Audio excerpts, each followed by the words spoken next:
जय हिंद सभी कैंडिडेट्स का। जो भी कैंडिडेट्स तैयारी कर रहे हैं यूपीएससी की, यूपीएससी से रिलेटेड जो भी आपके एग्ज़ाम होते हैं, चाहे यूपीएससी आईएएस का एग्ज़ाम कंडक्ट कराती हो, चाहे यूपीएससी सीडीएस एनडीए जो भी एग्ज़ाम्स कंडक्ट कराती हो, यानी ऑफिसर लेवल के जो भी एग्ज़ाम है, वह एसएससी से रिलेटेड आपके सीजीएल या फिर आपका सीएचएसएल या एमटीएस यानी कि वन डे एग्ज़ाम भी, हाई लेवल से लेकर आपका वन डे एग्ज़ाम सभी के लिए मोस्ट इंपॉर्टेंट ये सीरीज़ होने वाली है ज्योग्राफी।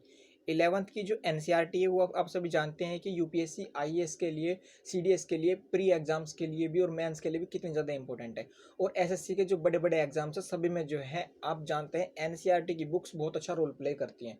मैं हिस्ट्री की जो है सीरीज आरंभ कर चुका हूँ, वो स्टार्टअप्स की वीडियो प्लेलिस्ट में पड़ी है एनसीईआरटी की हिस्ट्री। आज मैं एनसीईआरटी की जो है ज्योग्राफी शुरू कर रहा हूँ 11th क्लास की।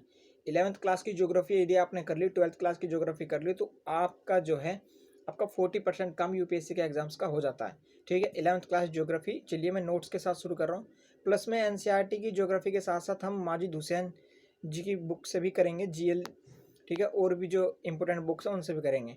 ये बुक काफ़ी ज़्यादा इंपॉर्टेंट होती है। चलिए स्टार्ट करते हैं geography. Geography 11th class NCERT अध्याय चैप्टर 2 से शुरू करते हैं। पहले चैप्टर में ऐसा कुछ भी नहीं है। चैप्टर नंबर 2 है पृथ्वी की उत्पत्ति से संबंधित, पृथ्वी की उत्पत्ति एवं विकास, the origin and evolution of earth. यदि आप इस वीडियो के एंड तक बने रहेंगे तो चैप्टर 2 आपका कंप्लीट हो जाएगा किसी भी एग्जाम में, चाहे 11th का एग्जाम हो, यूपीएससी आईएएस सीडीएस का एग्जाम हो, 11 से रिलेटेड कोई भी एग्जाम हो, या फिर यूपीएससी सीडीएस कोई भी यानी एग्जाम है जिसमें चैप्टर 2 से यहाँ से अगर कोई क्वेश्चन आता है तो इस वीडियो से बाहर क्वेश्चन नहीं जाएगा।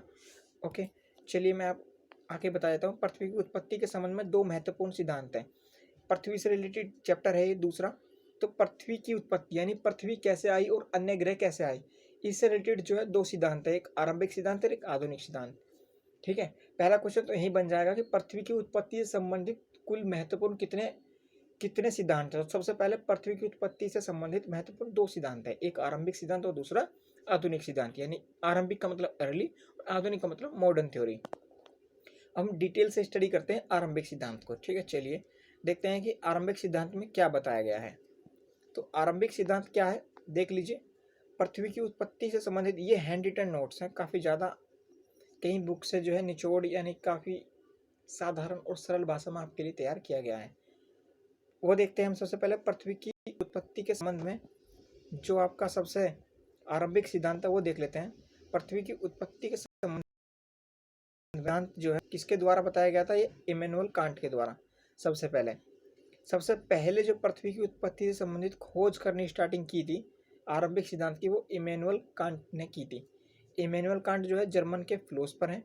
ठीक है, क्वेश्चन बनता है इमैनुअल कांट कहाँ गई। यूपीएससी आईएएस में क्वेश्चन आया था इमैनुअल कांट जो है आपके वो किस देश के दार्शनिक है, यानी कि दार्शनिक मतलब फिलोसफर। तो इमैनुअल कांट जो है जर्मन के फिलोसफर हैं। तो इमैनुअल कांट ने जो है काफ़ी वर्ष पहले आरंभिक सिद्धांत की खोज की, जिससे उन्होंने बताया कि पृथ्वी के संबंध में खोज करना इन्होंने स्टार्टिंग की। और सबसे प्रिय यानी कि सबसे फेवरेट जो विचार है वो इमैनुअल कांट का ही माना जाता है। अब इमैनुअल कांट के बाद और भी दार्शनिक आए जिन्होंने अपने अपने मत दिए। ठीक है, उनके बाद 1796 ईस्वी में लाप्लास आए। लाप्लास एक मैथमेटिशियन थे। उन्होंने जो है इमैनुअल कांट जी की थ्योरी को आगे बढ़ाते हुए ये कहा कि पृथ्वी की जो उत्पत्ति हुई है वह पृथ्वी के अतिरिक्त अन्य जो ग्रहों की उत्पत्ति हुई है वह जो एक निहारिका परिकल्पना से हुई है। अब निहारिका परिकल्पना क्या है, देखिए निहारिका का मतलब होता है हाइड्रोजन और हीलियम।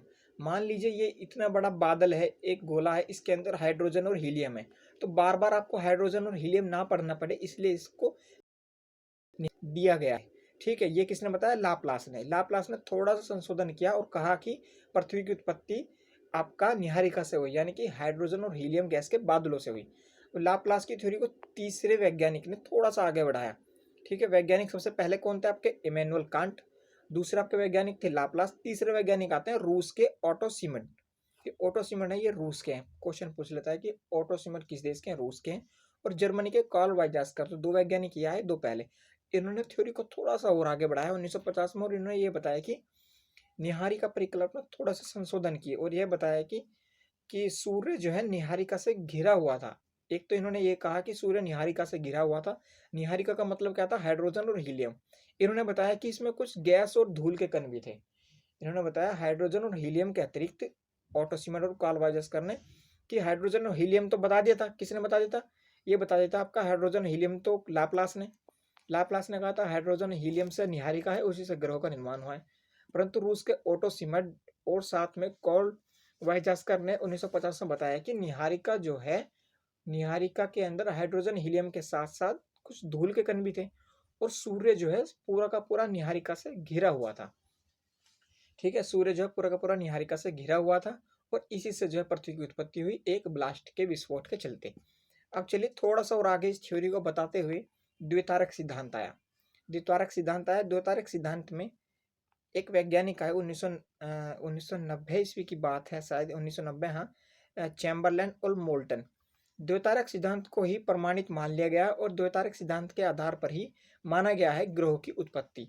ठीक है, द्वितारक सिद्धांत मोस्ट इंपोर्टेंट है। देखिए द्वितारक सिद्धांत में क्या कहा, अब पहले स्टार्टिंग के 4 वैज्ञानिक आपको याद रखने हैं। पहले वैज्ञानिक इमैनुअल कांट, दूसरे वैज्ञानिक लाप्लास, तीसरे वैज्ञानिक आपके रूस के ऑटो सिमिड और चौथे वैज्ञानिक आपके कार्ल वाइजास्कर जर्मनी के। ये 4 हैं किस थ्योरी से, आरंभिक सिद्धांत से रिलेटेड। ठीक है, दूसरा सिद्धांत आपका द्वितारक सिद्धांत। 1990 में द्वितारक सिद्धांत से रिलेटेड 2 वैज्ञानिक है, चैम्बरलैन और मोल्टन के अनुसार यह बताया गया कि ये मान लीजिए कि यह सूर्य है, ध्यान से समझिएगा, सूर्य है, सूर्य के पास एक तारा घूम रहा था, तो सूर्य में जो है आग है और काफी सारी, लगभग इतनी सारी आग जो है सूर्य से निकली एक सिगार की तरह और वो इस तारे से जाकर टकरा गई। जैसे ही वो आग इतनी भीषण विस्फोट के साथ इस तारे से टकरा, ये तारा जो है काफी ज्यादा दूर चला गया, तारा चला गया और फिर सूरज के आसपास जो है वो सिगार, वो आग जो है चारों तरफ घूमने लगी और उस आग में एक भीषण विस्फोट हुआ जिसके चलते ग्रहों का निर्माण हुआ। ठीक है, एक तारा सूर्य के चारों ओर घूम रहा था और घूमते घूमते सूर्य से कुछ सिगार की तरह का कुछ पदार्थ उस तारे से टकराया, तारा दूर चला गया और जो है वो सिगार जो है सूर्य के चारों ओर घूमने लगा और जिससे कि आपके ग्रहों की उत्पत्ति हुई। देखिए बताते हैं, एक तारा है सूर्य के चारों ओर जो कि गुरुत्वाकर्षण से जो घूम रहा था, सूर्य की सतह से एक सिगार निकला और कुछ पदार्थ अलग हो गया सूर्य से, सिगार की भांति ये तारे से टकराया और वह जो है सूर्य से दूर चला गया और सूर्य से निकला हुआ पदार्थ सूर्य के चारों ओर घूमने लगा जिससे ग्रहों का रूप ले लिया। इसे द्वितारक सिद्धांत कहते हैं। कौन वैज्ञानिक थे, चैम्बरलैन और मोल्टन। इस सिद्धांत को जो है जेम्स जीन्स और सर हरहोल्ड ने भी कहा कि यह बिल्कुल सही सिद्धांत है। पहला आरंभिक सिद्धांत के 4 वैज्ञानिक थे, दोबारा मैं रिपीट कर रहा हूँ, इमैनुअल कांट, लाप्लास और आपका ओटो सिमिड और जर्मन का कार्ल वाइजास्कर। ये किससे थे, आरंभिक सिद्धांत से रिलेटेड।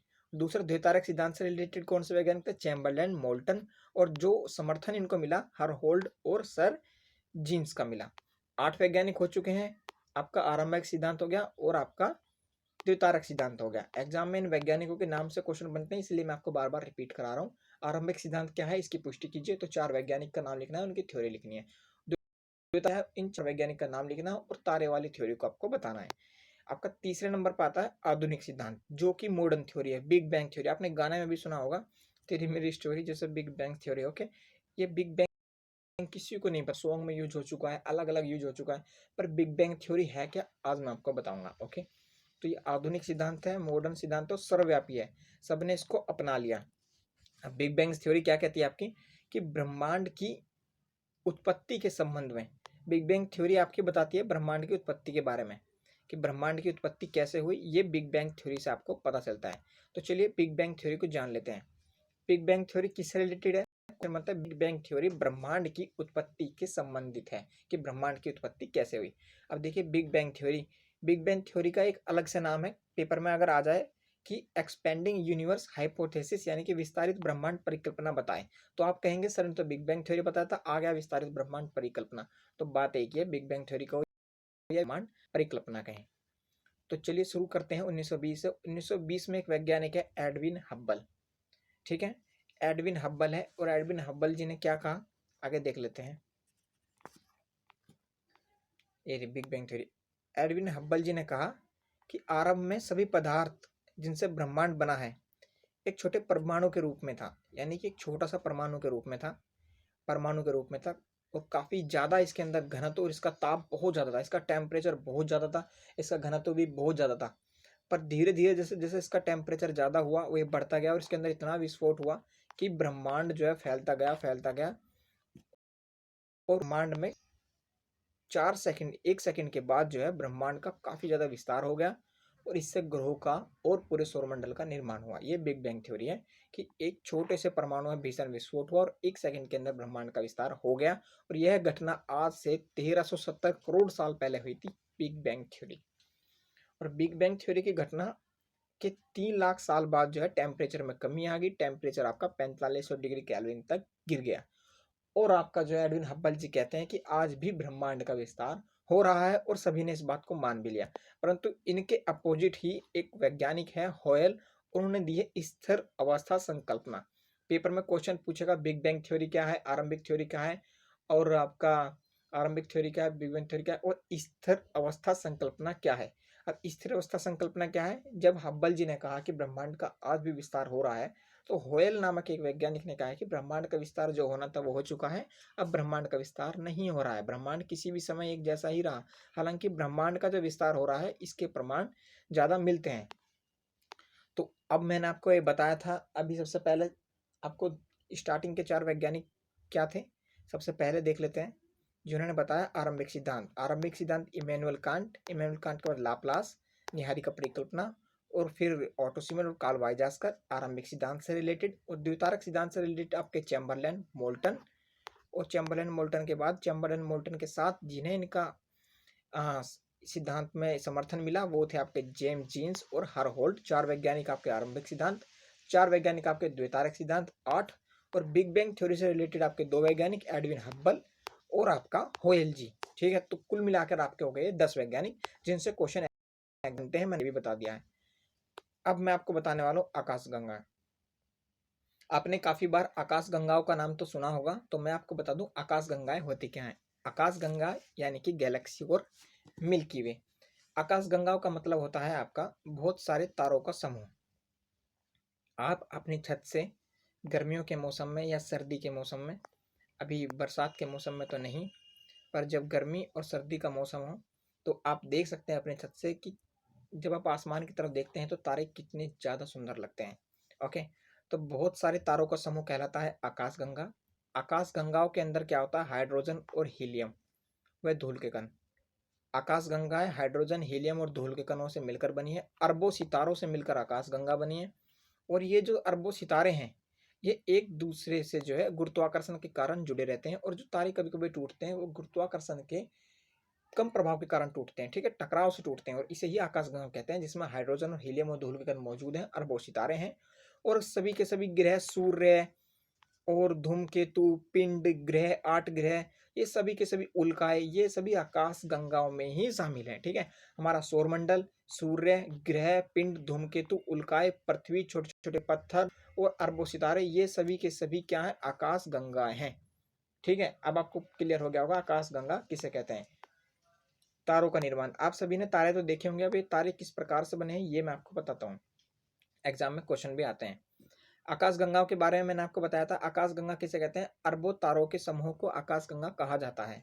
आकाशगंगा के अंदर ग्रह भी होते हैं, सौरमंडल भी होते हैं, सूर्य भी होता है, पृथ्वी भी होता है, सभी चीजें आकाशगंगा के अंदर ही मौजूद है। यह वैज्ञानिक कहते हैं, इस बात पर कभी आप कंट्रोवर्सी करने लगे, ऐसी कोई बात नहीं है। आकाशगंगा जो है निर्माण, आकाशगंगाओं के निर्माण की शुरुआत जो है हाइड्रोजन गैस के विशाल बादलों से होती है। हाइड्रोजन गैस के बादलों से आपके किसकी शुरुआत होती है, आकाशगंगाओं की। और हाइड्रोजन और हीलियम गैस के इन बादलों को निहारिका कहा गया है। हाइड्रोजन और हीलियम गैस के बादलों को निहारिका नाम दिया है वैज्ञानिकों ने, ये मैं पहले बता चुका था। धीरे धीरे जो निहारिका है, हाइड्रोजन और हीलियम गैस के बादल, इनके झुंड जो है धीरे धीरे बढ़ते गए। हाइड्रोजन और हीलियम गैस जो है धीरे धीरे बढ़ती गई और ऐसा मानते हैं कि 500 से 600 करोड़ साल पहले जो है इतनी बढ़ गई है कि ब्रह्मांड का विस्तार होने से आकाशगंगा एक दूसरे से दूर होने लगी। जैसे ही जैसे हाइड्रोजन और हीलियम बढ़ी और ग्रहों का निर्माण हुआ, ब्रह्मांड का विस्तार होने लगा इन गैसों से, निहारिका से, तो आकाशगंगा एक दूसरे से दूर होने लगी। कहने का मतलब है ग्रह एक दूसरे से दूर होने लगे, तारे एक दूसरे से दूर होने लगे, सूर्य ग्रहों से दूर होने लगा, तो आकाशगंगा का अधिक हुआ तो यह दूरी जो है प्रकाश वर्ष में नापी जाने लगी और इससे जो है तारों का निर्माण हुआ। जैसे जैसे हाइड्रोजन हीलियम गैस के बादलों से जैसे जैसे ग्रह बने, इसी से ही जो है आपका मानते हैं निहारिका से ही तारों का निर्माण हुआ। और जो एक दूसरे से दूर हुए ये ग्रह, इनकी दूरी को जो है प्रकाश वर्ष में मापा जाता है। प्रकाश वर्ष से रिलेटेड आपका क्या है, आकाशगंगा का व्यास जो है 80,000 से 1,50,000 वर्ष तक का होता है। यह क्वेश्चन एग्जाम में आता है, आकाशगंगा का व्यास कितना है। ठीक है, आकाशगंगा का व्यास कितना है ये आप नोट कर लीजिएगा। अब प्रकाश वर्ष किसे कहते हैं? Light year. यह एक दूरी मापने का मात्रक है। एक वर्ष में जो है प्रकाश ने कितनी दूरी तय करी है, इसे हम प्रकाश वर्ष के द्वारा मापते हैं। प्रकाश की गति 3 लाख प्रति सेकंड है। प्रकाश जो है 1 सेकंड में 3 लाख किलोमीटर तक जा सकता है। देख लीजिए कितनी स्पीड है। ठीक है, प्रकाश की गति। और सूर्य और पृथ्वी के बीच की दूरी अगर कोई पूछने लगे आपसे, तो सूर्य और पृथ्वी के बीच की दूरी होती है आपकी 14,95,98,000 किलोमीटर। ओके, सूर्य और पृथ्वी के बीच की दूरी ये है। अब प्रकाश वर्ष क्या है? प्रकाश वर्ष आपका एक दूरी का मात्रक है, ये मैंने आपको पहले बता दिया है। और पृथ्वी और सूर्य के बीच की दूरी भी मैंने आपको बता दी है। अब मैं आपको बताऊंगा पूरे के पूरे सौरमंडल का निर्माण कैसे हुआ, और सौरमंडल में जो मौजूद ग्रह हैं उन ग्रहों का निर्माण कैसे हुआ। वैसे तो आपको मैं पहले बता चुका हूँ निहारिका, फिर से मैं बता देता हूँ। सौरमंडल में जो है निहारिका है। निहारिका जो हाइड्रोजन और हीलियम गैस के बादल हैं, उनमें जो है हाइड्रोजन, हीलियम और धूल के कणों के बढ़ते एक भीषण विस्फोट हुआ, जिससे जो है सौरमंडल में ग्रहों का निर्माण हुआ। 8 ग्रह हैं हमारे सौरमंडल में। पहले 9 थे, 2006 में जो है एक प्लूटो नामक ग्रह को हटा दिया गया है। कह सकते हैं कि निहारिका जो है आज से 560 करोड़ साल पहले एक ध्वस्त हो गई, एक भीषण विस्फोट हुआ निहारिका में, जिससे वो क्रोड के रूप में बनी, जिससे ग्रहों का निर्माण हुआ। यानी कि द्वितारक सिद्धांत जो मैंने आपको पहले बताया है, द्वितारक सिद्धांत। फिर परमाणु के रूप में एक गोला था, गोले में विस्फोट होता गया और वो धीरे धीरे धीरे धीरे बढ़ता गया, और बढ़ने के बाद इतना भीषण विस्फोट हुआ कि अलग अलग ग्रह बन गए आपके। हमारे सौरमंडल में कितने ग्रह हैं? 8 ग्रह हैं। देख लीजिए, बुध, शुक्र, पृथ्वी, मंगल, बृहस्पति, शनि, अरुण, वरुण। ठीक है, ये सीक्वेंस आप याद रखना। बुध का कौन उपग्रह नहीं है, शुक्र का भी कोई उपग्रह नहीं है, पृथ्वी का एक उपग्रह है चंद्रमा, मंगल के उपग्रह 2 हैं। उपग्रहों का मतलब होता है जो ग्रहों का चक्कर लगाते हैं। ये 8 ग्रह हैं जो इनके चक्कर लगाते हैं, उन्हें कहते हैं उपग्रह। बृहस्पति के 53 उपग्रह, शनि के 53, अरुण के 27 और वरुण के 13। कुछ बुक्स में ये अप डाउन्स हैं, कोई प्रॉब्लम नहीं है। अब ग्रहों का भी वर्गीकरण है। ठीक है, ग्रहों का भी बंटवारा हो गया। देख लीजिए, बताता हूं कैसे। जो ग्रह सूर्य से नजदीक है, बुध, शुक्र, पृथ्वी और मंगल, इन ग्रहों को पार्थिव ग्रह कहते हैं। पेपर में क्वेश्चन बनता है पार्थिव ग्रह किसे कहते हैं। तो जो ग्रह बुध, शुक्र, पृथ्वी, मंगल सूर्य से नजदीक है ना, पार्थिव ग्रह कहते हैं। अब मैंने बताया था आपको प्लूटो भी एक नोवा ग्रह था, परंतु प्लूटो का आकार जो है बहुत छोटा था। तो अंतर्राष्ट्रीय खगोलीय संगठन ने जो है अगस्त 2006 में इसे बोना ग्रह कह दिया गया है। ठीक है, इसे ग्रहों की श्रेणी से अलग कर दिया। अब पार्थिव ग्रह और जोवियन ग्रह में अंतर देख लेते हैं। पार्थिव ग्रह किसे कहते हैं? जो सूर्य से नजदीक है, ठीक है, उन्हें पार्थिव ग्रह कहते हैं।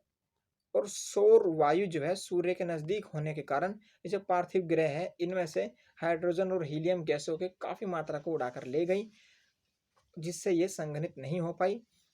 और वायु जो है सूर्य से नजदीक ज्यादा है, विशाली है, जिसके कारण इन्हें पार्थिव ग्रह कहा जाता है। इसी के विपरीत जोवियन ग्रह किसे कहते हैं? साफ सी बात है, जो सूर्य के नजदीक है पार्थिव ग्रह, जो सूर्य से दूर है वे जोवियन ग्रह। जोवियन ग्रह से दूर है तो इनका तापमान बहुत कम है, पार्थिव ग्रह का तापमान बहुत ज्यादा है और इनका आकार बड़ा है, जबकि पार्थिव ग्रह का आकार उतना बड़ा नहीं है। अब सबसे बड़ी और सबसे इंपॉर्टेंट थ्योरी जो है चंद्रमा के निर्माण से रिलेटेड है। इस थ्योरी को समझने के लिए आप पूरा का पूरा फोकस कीजिए, चंद्रमा का निर्माण कैसे हुआ। मोस्ट इंपोर्टेंट थ्योरी है, मैं आपको बताता हूँ चंद्रमा का निर्माण कैसे हुआ। देखिए, बहुत ही कीमती थ्योरी है, देख लीजिए। चंद्रमा का निर्माण कैसे हुआ, फोकस कीजिए। हाइड्रोजन और हीलियम गैस और प्लस में धूल के कणों का एक बादल था। उस बादल में विस्फोट हुआ। विस्फोट होने से जो है अलग अलग ग्रह बने, 8 ग्रह, जो मैं आपको बता चुका हूँ। 8 ग्रह आप सभी जानते भी होंगे, बुध, शुक्र, पृथ्वी, शनि, अरुण, वरुण, बृहस्पति, और भी 8 ग्रह बने। ठीक है, और उन 8 ग्रहों में से चंद्रमा का निर्माण कैसे हुआ, तो मैं आपको बताता हूँ। पृथ्वी पहले जो है इस आकार की थी। ठीक है, पृथ्वी कह सकते हैं पहले पृथ्वी जो है डंबल के आकार की थी। तो ये सब जो थ्योरी मैं आपको बता रहा हूँ, ये 1838 में सर जॉर्ज डार्विन ने बताई थी। पृथ्वी डंबल के आकार की थी, और पृथ्वी डंबल के आकार की थी। एक दिन घूमते घूमते जो है इस डंबल के आकार की पृथ्वी में एक भीषण विस्फोट हुआ, जिस विस्फोट के चलते यह 2 भागों में टूट गई और दो भागों में टूटने से पृथ्वी अलग हो गई आपकी और आपका चंद्रमा अलग हो गया। ठीक है, तो ये डंबल के आकार की पहले एक थी परंतु एक विस्फोट के कारण पृथ्वी अलग हो गई और चंद्रमा आपका अलग हो गया। इसलिए ही कहा जाता है पृथ्वी से ही चंद्रमा अलग हुआ है, इसलिए पृथ्वी को चंद्रमा की बहन कहा जाता है। और जब चंद्रमा अलग होकर जा रहा था, इसका कुछ टुकड़ा जो है पृथ्वी पर एकदम से आकर गिरा, जिससे एक गहरा गड्ढा हो गया, जिसे आज प्रशांत महासागर के नाम से जाना जाता है।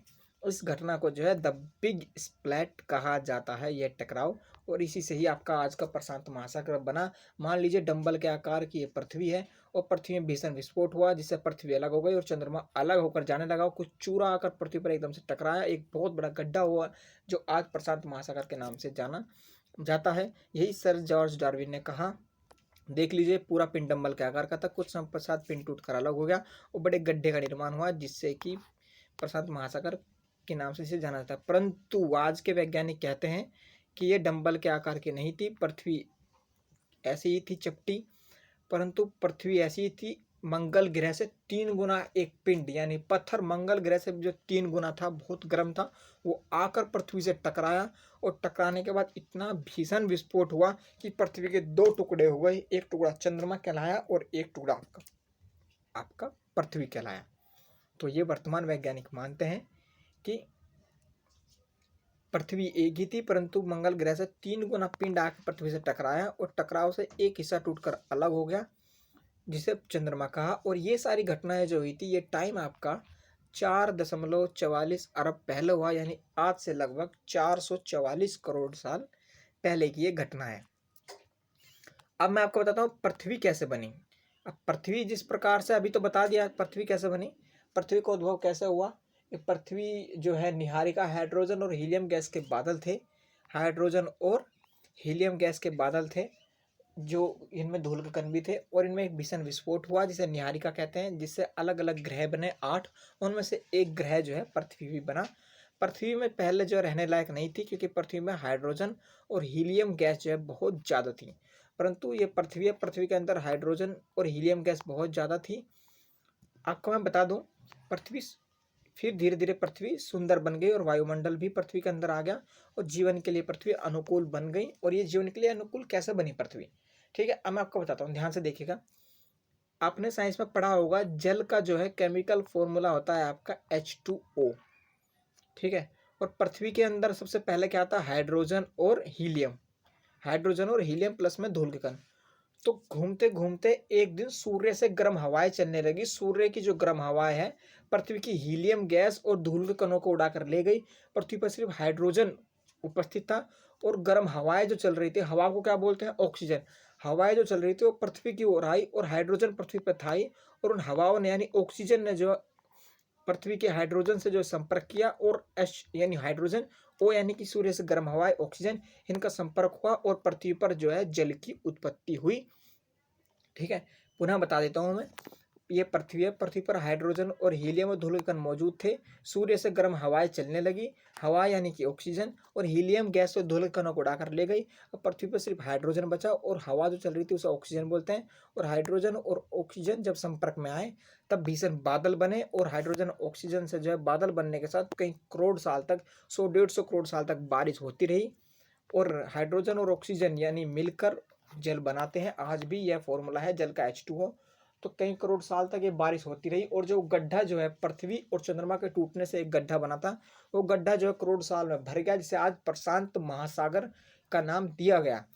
धीरे धीरे पूरी पृथ्वी का 70 से 80% भाग जो है आपका जल से कवर हो गया, पूरा का पूरा भाग।